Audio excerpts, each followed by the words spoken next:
very good morning, ladies and gentlemen. Please take your seats. We should start the program, which is an all-day program. First of all, it gives me a great pleasure to welcome you all, distinguished guests, distinguished speakers, participants, to this very historic hall. We are going to talk about essentially of two cultures.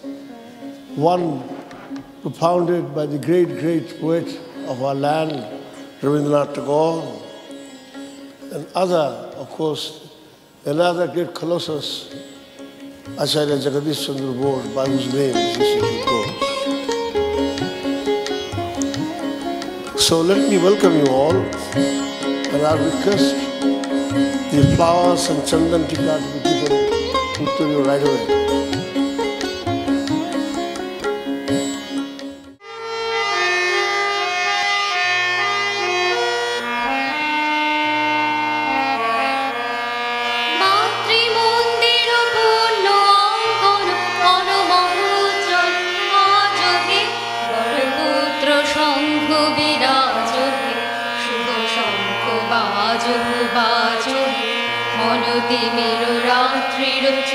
প্রতীক্ষা পূর্ণ করুণাহ জ্যোতি দীক্ষা যাত্রী দল সব সাজহে শুভ শঙ্খ মাজহ মাজহে বল জয় নরোত্তম পুরুষ সত্তম চর তপস্বী রাজহে জয় হে জয় হে জয় হে জয় হে বজ্র মহাশনে মাতৃয়াশি ভাষণে সকল সাধুক এসো হে ধন্য করো এ দেশ হে সকল যোগী সকল ত্যাগী এসো দুঃসহ দুঃখ ভাঙে এসো দুর্জয় শক্তি সম্পদ মুক্ত বন্ধ সমাজ হে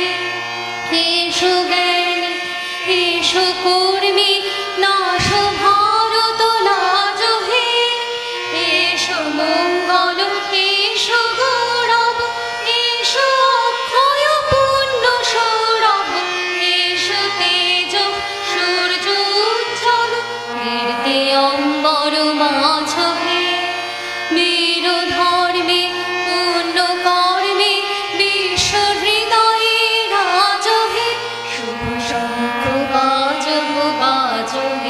জয় জয় নরোত্তম পুরুষ সত্তম চর তপস্বী রাজ হে জয় হে জয় হে জয় হে জয় হে।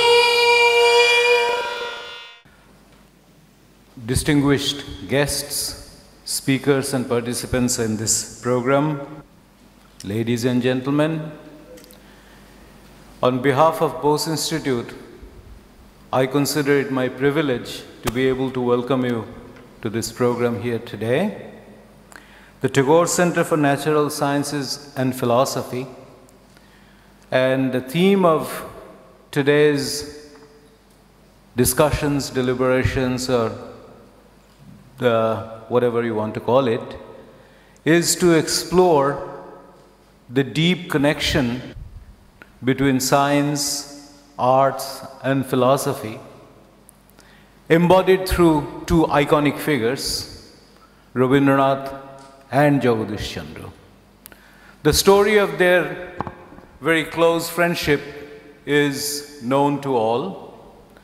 We will probably explore today through music and art what bound them together and how their mutual interaction enriched human civilization, not only in the backdrop of Bengal Renaissance, but in the context of Indian philosophy, in fact, international understanding of the interplay between the sciences and the arts and its bearing on philosophy. Tagore was once asked what actually brought him to admire Jagadish Chandra's science to the extent that he did. And Tagore's answer was that both of them were steeped very deeply in the lessons of the Upanishad. And he had expected that through scientific means, Jagadish Chandra will prove to the world about the fundamental understanding and the fundamental teaching of the Upanishads. Whether that was achieved or not is something which even now is not entirely established.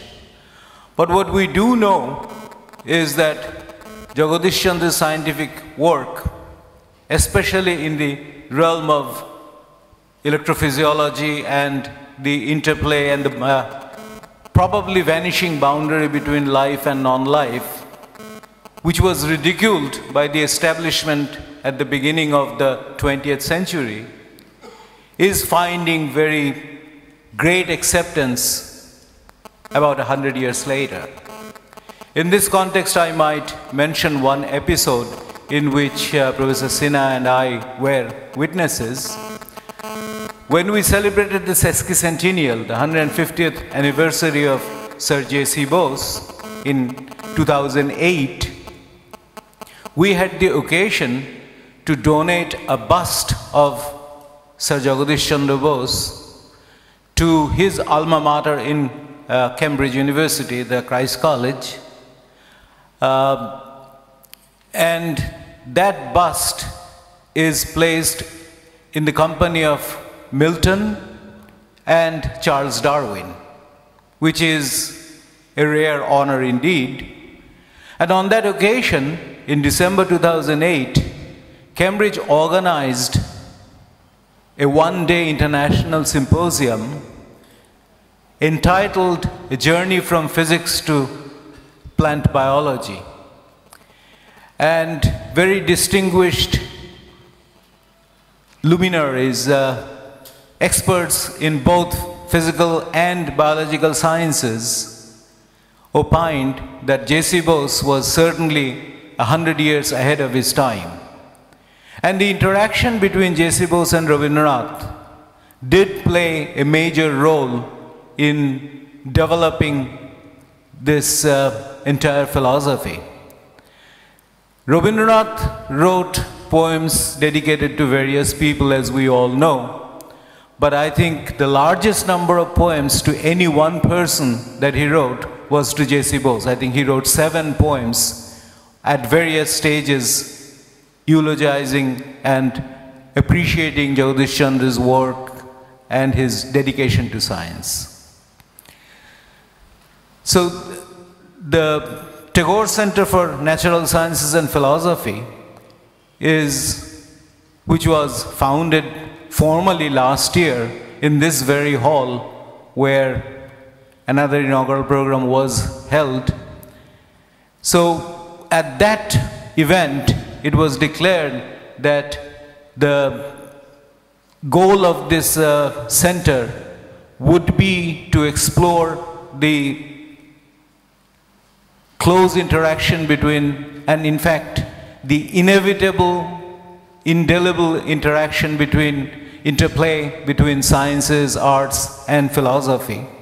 And I'm very happy to be able to welcome you to the second program of this center dedicated to this philosophy. I look forward to, like all of you, look forward to a very interesting day of discussions. And I don't want to stand between you and the extremely interesting program that is planned for the rest of the day. So I once again welcome you very warmly to this historic hall, which was, as many of you probably know, fashioned by Jagadish Chandra Bose after the Royal Institution in London, where he first gave a demonstration of transmission of signals without wires many years before Marconi, but let me not get into that.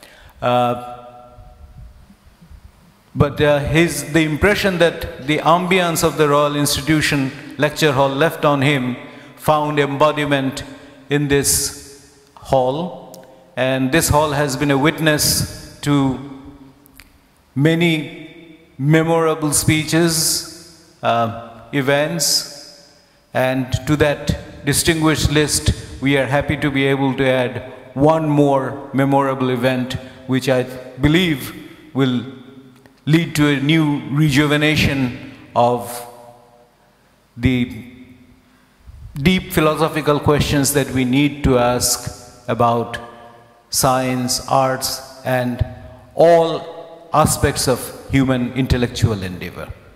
So, welcome and thank you very much.